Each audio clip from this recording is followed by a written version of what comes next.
नक्सलियों के खिलाफ सबसे बड़े ऑपरेशन कर्रे गुटा बीजापुर की पहाड़ी पर तेलंगाना और छत्तीसगढ़ की सीमा पर यह सबसे बड़ा पहाड़ है जिस पहाड़ पर छिपे हुए थे नक्सली। 1000 से ज्यादा नक्सली छिपे थे और यही इनपुट मिला था हमारे जवानों को। सुरक्षा बलों को लॉजिस्टिक्स, इंडक्शन एवं कैशबैक इवैक्यूएशन सपोर्ट के लिए एयरफोर्स एवं बीएसएफ के हेलीकॉप्टर का भी इस्तेमाल किया गया। इस कंट्रोल रूम के द्वारा अभियान को निरंतर दिशा निर्देश दिए गए, जिसके फलस्वरूप सुरक्षा बल माओवादियों के कई हाइडआउट्स को ध्वस्त करने में सफल रहे। इस अभियान में सीआरपीएफ, डीआरजी, एसटीएफ, कोबरा की संयुक्त टीमों ने हिस्सा लिया, जो भिन्न भिन्न जगहों से लॉन्च हुई थी। विभिन्न लॉन्चिंग पैड से इनका इंडक्शन हुआ था। आज प्रेस कॉन्फ्रेंस हुआ और 21 दिनों तक चले इस ऑपरेशन में क्या क्या मिला, क्या क्या कठिनाई थी, हमारे जवानों ने कौन कौन सी चुनौतियों को पार करके नक्सलियों को ढेर किया है, वो पूरी बात आज आपको पता चलने वाली है। इस ऑपरेशन को लेकर पिछले दिनों खूब सियासत भी हुई। 16 वर्दीधारी महिला माओवादी समेत कुल 31 वर्दीधारी माओवादियों के शव और 35 हथियार बरामद किए गए हैं, जिसमें एसएलआर, इंसास जैसे ऑटोमेटिक हथियार समेत सेमी ऑटोमेटिक एवं कंट्री मेड हथियार भी शामिल हैं। नमस्कार, जय जोहार, जय छत्तीसगढ़। मैं यशवंत साहू, आप देखना शुरू कर चुके हैं भिलाई टाइम्स और इस वीडियो को लास्ट तक जरूर देखिएगा। इस वीडियो में उस ऑपरेशन की चर्चा है, उस ऑपरेशन की बातें हैं, उस सबसे बड़े ऑपरेशन की बातें हैं डिटेल में, जिसकी चर्चा पूरे देश में थी। नक्सलियों के खिलाफ सबसे बड़े ऑपरेशन कर्रे गुटा बीजापुर की पहाड़ी पर तेलंगाना और छत्तीसगढ़ की सीमा पर यह सबसे बड़ा पहाड़ है जिस पहाड़ पर छिपे हुए थे नक्सली। 1000 से ज़्यादा नक्सली छिपे थे और यही इनपुट मिला था हमारे जवानों को। DRG, STF, CRPF, local police सभी ने मिलकर एक ज्वाइंट ऑपरेशन चलाया। इस ऑपरेशन की कहानी आज उन अधिकारियों की जुबानी सुनेंगे जो आज बताने के लिए बैठे हुए थे बीजापुर में। आज प्रेस कॉन्फ्रेंस हुआ और 21 दिनों तक चले इस ऑपरेशन में क्या क्या मिला, क्या क्या कठिनाई थी, हमारे जवानों ने कौन कौन सी चुनौतियों को पार करके नक्सलियों को ढेर किया है, वो पूरी बात आज आपको पता चलने वाली है। इस ऑपरेशन को लेकर पिछले दिनों खूब सियासत भी हुई। छत्तीसगढ़ के मुख्यमंत्री ने कहा था कि 22 नक्सली मारे गए हैं इस ऑपरेशन में। उसके बाद उसी शाम को छत्तीसगढ़ के गृह मंत्री विजय शर्मा ने कहा कि ऐसा कोई ऑपरेशन नहीं है। इसके साथ साथ इसको लेकर छत्तीसगढ़ के पूर्व मुख्यमंत्री भूपेश बघेल ने भी सवाल उठाया था, आखिर सच कौन है। तो उन सारी चीज़ों को लेकर आज देखिएगा सबसे बड़े ऑपरेशन में क्या कुछ मिला है। सीआरपीएफ, डीआईजी, डीआरजी, एसटीएफ तमाम अधिकारी उस मंच पर बैठे थे प्रेस कॉन्फ्रेंस में। आज उन्होंने बताया इस ऑपरेशन में 31 नक्सलियों को मार गिराया गया है। इनमें 17 महिला नक्सली हैं और 14 पुरुष नक्सली हैं। इसके अलावा 4 हथियार बनाने वाली फैक्ट्रियों को भी तबाह कर दिया गया है। वहीं नक्सलियों ने भी इस विषय को लेकर एक पत्र जारी किया गया है, जिस पत्र में कहा गया है कि उनके 26 कॉमरेड मारे गए हैं और सवाल पूछा है देश के प्रधानमंत्री नरेंद्र मोदी से कि मोदी जी, आपकी सरकार शांति वार्ता के लिए तैयार है या नहीं, स्पष्ट कीजिए। कर्रे गुटा की जो पहाड़ी है, उस पहाड़ी के बारे में आपको मालूम होगा कि काफ़ी सघन गुफा थी। इसके अलावा चट्टान थी, धूप थी, बारिश थी। उन सब के बावजूद हमारे जवानों ने अपना हौसला बुलंद रखा और उस पहाड़ पर चढ़ने में कामयाबी हासिल की। उस पहाड़ के बारे में आपको बता दूं, उस पहाड़ में हिडमा के भी छुपे होने की खबर थी। हिडमा वहाँ से भाग गया, ऐसी चर्चा है। इसके अलावा अधिकारियों ने क्या कुछ जानकारी दी है अब आप सब सुनेंगे। 1,72,00,000 रुपए के इनामी नक्सली मारे गए हैं इस सबसे बड़े ऑपरेशन में। और आपको बता दें कि इस ऑपरेशन को लेकर लगातार लोगों के मन में कयास लगाए जा रहे थे कि आखिर क्या हो रहा है, इस ऑपरेशन में क्या जानकारी सामने आई है। तो आज पहली बार तमाम अधिकारियों ने इसमें छत्तीसगढ़ के पुलिस डीजी अरुण देव गौतम के अलावा सीआरपीएफ के डीजी जीपी सिंह, इस सभी ने मिलकर आज प्रेस कॉन्फ्रेंस की। और इस प्रेस कॉन्फ्रेंस में बताया गया है कि नक्सल ठिकाने से गोला बारूद और स्नाइपर भी बरामद हुए हैं। वहीं नक्सलियों ने बड़े कैडर के इलाज के लिए बाकायदा किला बनाकर रखा हुआ था, उस किले को भी ध्वस्त किया गया है। 500 आईडी को क्रॉस कर वहां तक पहुंच सकेगा और इसीलिए जवानों ने ये कर दिखाया। अजय किला तक नहीं पहुंच सकने का नक्सलियों के कॉन्फिडेंस था, जिसे जवानों ने तोड़ दिया है। तो कहीं ना कहीं इस ऑपरेशन में बहुत सारी बातें हैं जो आपको आज जानना चाहिए। टेक्निकल फील्ड इनपुट को लेकर एक टीम का गठन किया गया था और इनपुट मिलने के बाद 24 घंटे तक एनालिसिस किया गया और ऑपरेशन लॉन्च किया गया। पहाड़ी पर चढ़ने उतरने, रास्ते पर लगाई गई आईडी को डिफ्यूज किया गया। पहले जवानों को जानकारी दी गई, फिर ऑपरेशन लॉन्च किया गया और हिल स्टॉप पर बेस बनाया गया। साथ ही साथ हेलीपैड भी बनाया गया है। ऑपरेशन कर्रे गुटा को लेकर मिली सफलता पर सीआरपीएफ के डीजी जीपी सिंह, ज्ञानेंद्र प्रताप सिंह, छत्तीसगढ़ के डीजी अरुण देव गौतम ने प्रेस कॉन्फ्रेंस कर कामयाबी और चुनौतियों के बारे में बताया। आगे आप सुनेंगे अधिकारियों ने क्या कुछ जानकारी दी है, देश के सबसे बड़े नक्सल ऑपरेशन को लेकर क्या कुछ बताया गया है। बीजापुर में आज प्रेस कॉन्फ्रेंस हुई है। इस प्रेस कॉन्फ्रेंस का पूरा वीडियो आप आगे जरूर देखें। जैसा कि आपको ज्ञात है, माननीय प्रधानमंत्री महोदय के नेतृत्व में भारत सरकार ने राज्यों के साथ मिलकर नक्सलवाद की समस्या को समाप्त करने का बीड़ा उठाया है। इसी मुहिम के तहत माननीय गृह मंत्री जी ने भारत को पूर्णतया नक्सलवाद से मुक्त करने के लिए मार्च 2026 की समय सीमा निर्धारित की है। मैं ये जो ऑपरेशन जिसके बारे में आज हम सभी इकट्ठा हैं उसके बारे में कुछ बात कहूंगा। माओवादियों के सबसे मजबूत सशस्त्र संगठन पीएलजीए बटालियन, सीआरसी कंपनी एवं तेलंगाना स्टेट कमेटी सहित अनेक शीर्ष काडर्स की शरण स्थली जिला सुकमा एवं बीजापुर के सीमावर्ती क्षेत्रों में थी। उक्त क्षेत्र में चुनौतीपूर्ण परिस्थितियों में सुरक्षा बलों द्वारा अनेक नवीन सुरक्षा कैंपों की स्थापना की जाकर आसूचना आधारित अभियानों का संचालन किया जा रहा है।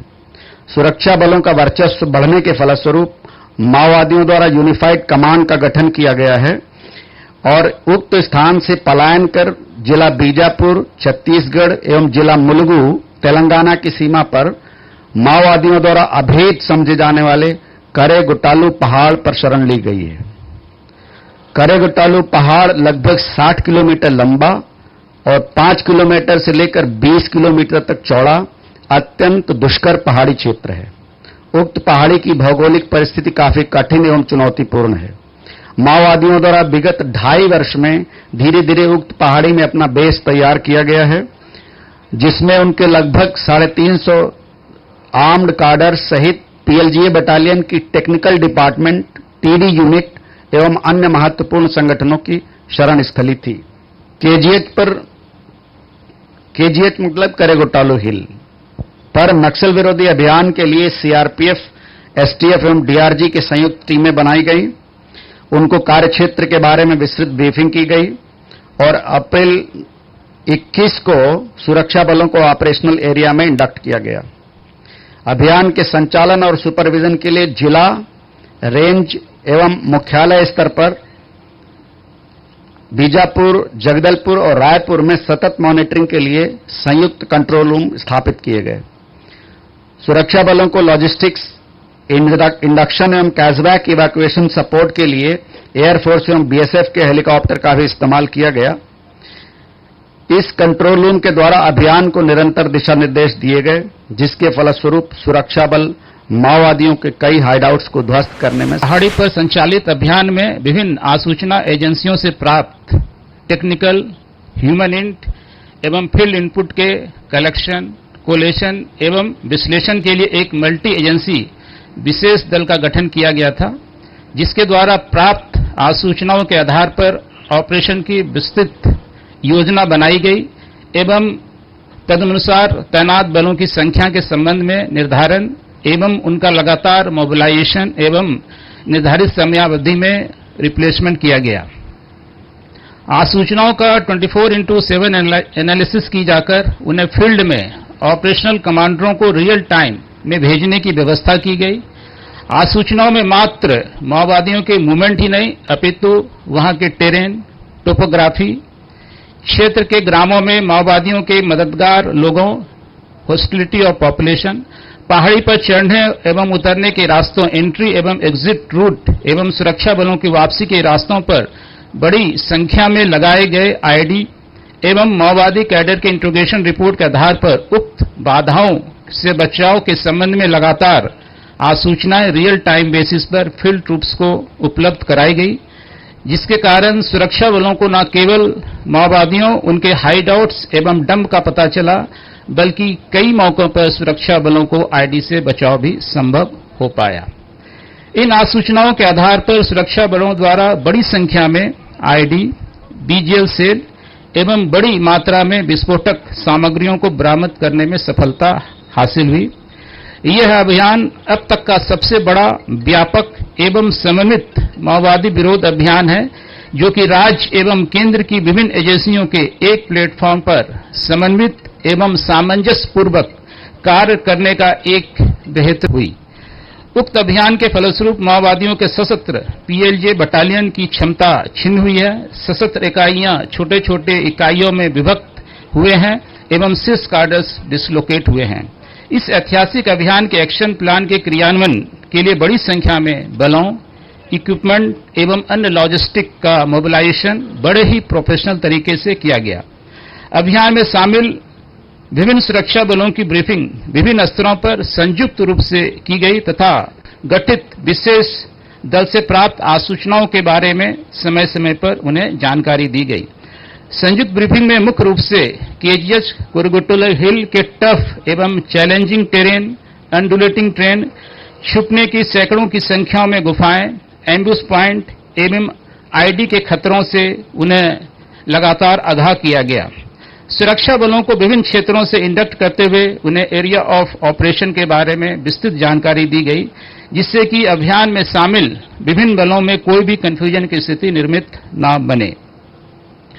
कम्युनिकेशन के निर्बाध प्रवाह के लिए विभिन्न अस्थायी कम्युनिकेशन सेंटर बनाए गए और लॉजिस्टिक की सप्लाई के लिए ऑपरेशन एरिया को सैनिटाइज करके हिल टॉप में एक टेम्पोररी ऑपरेटिंग बेस बनाए गए, जहां पर टेम्पोररी हेलीपैड भी बनाए गए। सघन पेड़ों, ऊंची चट्टानों एवं गुफाओं युक्त कुरुगुट्टल हिल के ऊपर भीषण गर्मी, आंधी तूफान, बारिश, बिजली गिरने जैसे प्रतिकूल परिस्थितियों में भी के बीच जंगली जानवरों, सांपों, बिच्छुओं, मधुमक्खियों आदि की गंभीर खतरा सुरक्षा बलों के लिए चुनौती थी। इसके बावजूद सुरक्षा बलों ने अपने मनोबल को ऊंचा रखते हुए टैक्टिकल मूवमेंट करते हुए आईडीज को डिटेक्ट कर नष्ट करते हुए ऑपरेशन एरिया में आगे बढ़े। कुरुगुट्टल हिल्स के ऊपर भीषण गर्मी एवं प्रतिकूल मौसम, जहां पर दिन का समय कई बार 45 डिग्री से अधिक हो जाता था, में भी सुरक्षा बलों को समय पर पानी और भोजन की व्यवस्था करना अपने आप में एक बहुत बड़ा चैलेंज था, जिसको चॉपर की मदद से बखूबी अंजाम दिया गया। ऑपरेशन एरिया में घायल जवानों को निकालने के लिए हेलीकॉप्टरों की मदद ली गई। घायल जवानों को इलाज की फौरी व्यवस्था के लिए जगदलपुर एयरपोर्ट पर एयर एम्बुलेंस की भी व्यवस्था की गई थी। यह विशेष अभियान 21 अप्रैल 2025 से लेकर 11 मई 2025 तक कुल 21 दिनों तक चला। इस अभियान में सीआरपीएफ, डीआरजी, एसटीएफ, कोबरा की संयुक्त टीमों ने हिस्सा लिया, जो भिन्न भिन्न जगहों से लॉन्च हुई थी। विभिन्न लॉन्चिंग पैड से इनका इंडक्शन हुआ था। इसके अलावा स्ट्रेटेजिक जगहों पर टेम्पोररी ऑपरेटिंग बेसेस भी बनाए गए, जिन्होंने कॉरिडोर प्रोटेक्शन और एरिया सैनिटाइजेशन का भी काम किया। पूरे ऑपरेशन एरिया को विभिन्न ग्रिडों में बांटकर सुरक्षा बलों द्वारा सूक्ष्मता से सर्च किया गया। इस दौरान भारी मात्रा में असला, बारूद एवं रसद के भंडार बरामद हुए। साथ ही हथियार बनाने की 4 फैक्ट्रियां बरामद हुई। विरोधी अभियान में 21/4/2025 से 11/5/2025 तक कुल 21 मुठभेड़ों में 16 वर्दीधारी महिला माओवादी समेत कुल 31 वर्दीधारी माओवादियों के शव और 35 हथियार बरामद किए गए हैं, जिसमें एसएलआर, इंसास जैसे ऑटोमेटिक हथियार समेत सेमी ऑटोमेटिक एवं कंट्री मेड हथियार भी शामिल हैं। अब तक 28 माओवादियों की शिनाख्त हो चुकी है, जिन पर कुल 1,72,00,000 रुपए के इनाम घोषित था, जिसमें मुख्यतः 2 डीवीसीएम स्तर के माओवादी, 11 पीएलजे बटालियन नंबर 1 के पीपीसीएम एमपीएम स्तर के माओवादी, 6 पीएलजे प्लाटून के एसीएम और सदस्य स्तर के माओवादी और 6 एसीएम स्तर के माओवादी समेत कुल 28 माओवादियों की शिनाख्त अभी तक हो चुकी है। शेष शवों की पहचान प्रक्रिया जारी है। लगातार 21 दिनों से जारी इस ऐतिहासिक माओवादी विरोधी अभियान के दौरान प्राप्त सभी तथ्यों और जानकारियों पर विचार करने के पश्चात अनुमान है कि अभियान के दौरान कई वरिष्ठ स्तर के माओवादी कैडर्स या तो मारे गए हैं या गंभीर रूप से घायल हुए हैं। हालांकि कठिन भौगोलिक परिस्थितियों के कारण सुरक्षा बल सभी घायल तथा अथवा मारे गए माओवादियों के शव बरामद नहीं कर पाए हैं। अब तक इस अभियान में कुल 31 माओवादियों के शव बरामद हुए हैं। इसके साथ ही अभियान में कुल 214 माओवादी ठिकानों और बंकरों को नष्ट किया गया है। उपरोक्त माओवादी ठिकानों एवं बंकरों की तलाशी के दौरान कुल 450 नग आईडी, 818 नग BGL shells, 899 bundle Cordtex, detonator एवं भारी मात्रा में विस्फोटक सामग्री, इसके अलावा खाने पीने के सामान लगभग 12,000 किलोग्राम सामान बरामद हुआ है। इसके अलावा मेडिकल, इलेक्ट्रिक सामान, नक्सल साहित्य एवं नक्सलियों के उपयोग के सामान भारी मात्रा में बरामद किए गए हैं, जिनकी कुछ हमने डिस्प्ले भी रखा है। सुरक्षा बलों ने माओवादियों की 4 तकनीकी जो टीडी टीम, जो टेक्निकल डिवीजन टीम की जो तकनीकी इकाइयों को नष्ट किया है, जिनका उपयोग बीजीएल शेल, देसी हथियार, आईडी और अन्य घातक हथियारों के निर्माण के लिए किया जा रहा था। इस तकनीकी इकाइयों के ठिकानों में 4 लेथ मशीन समेत जनरेटर, मोटर, ड्रिलर, कटर जैसे बिजली एवं पेट्रोल चलित मशीन भी बरामद कर नष्ट किए गए हैं। अभियान के दौरान विभिन्न ठिकानों में और भी भारी मात्रा में सामान बरामद एवं नष्ट किए गए हैं। विगत 21 दिनों के इस महत्वपूर्ण अभियान के दौरान विभिन्न आईडी विस्फोटों में कोबरा, एसटीएफ और डीआरजी के कुल 18 जवान घायल हुए हैं। हालांकि सभी जवान अब खतरे से बाहर हैं और उन्हें विभिन्न अस्पतालों में सर्वोत्तम उपचार प्रदान किया जा रहा है। करेगुट्टालू पहाड़ी के ऊपर की परिस्थितियां काफी विपरीत हैं। दिन के समय में तापमान लगभग 45 डिग्री सेंटीग्रेड से अधिक होने से अनेक जवानों को डिहाइड्रेशन के शिकार भी हुए, परंतु उसके उपरांत भी उनका मनोबल हमेशा ऊंचा रहा और उन्होंने माओवादियों के विरुद्ध अभियान को जारी रखा। माओवादियों के विरुद्ध इस वृहत एवं व्यापक अभियान के दूरगामी परिणाम देखे जा रहे हैं। माओवादियों की बड़ी एवं सशस्त्र इकाइयां छोटे छोटे इकाइयों में विभक्त हो गए हैं। सुरक्षा बलों का उक्त क्षेत्र में पकड़ मजबूत हुआ है। साथ ही अन्य सुरक्षा विहीन क्षेत्र जैसे बीजापुर अंतर्गत नेशनल पार्क एवं जिला नारायणपुर अंतर्गत मार क्षेत्र की ओर लगातार बढ़ रहे हैं। भविष्य में भी माओवाद प्रभावित क्षेत्रों में आमजनों का विश्वास अर्जित करने एवं क्षेत्र के विकास के साथ ही माओवादियों के समय सीमा से समूल उन्मूलन हेतु आक्रामक कार्यवाही जारी रखी जाएगी। इस अभियान के अंतर्गत हुए मुठभेड़ एवं सामानों की बरामदगी के संबंध में माओवादियों के विरुद्ध कुल 17 अपराध पंजीबद्ध किए गए हैं, जिसकी विवेचना हेतु विशेष टीम गठित की गई है। एसआईए एवं एनआईए का सहयोग भी इस विवेचना के लिए लिया जा रहा है। धन्यवाद।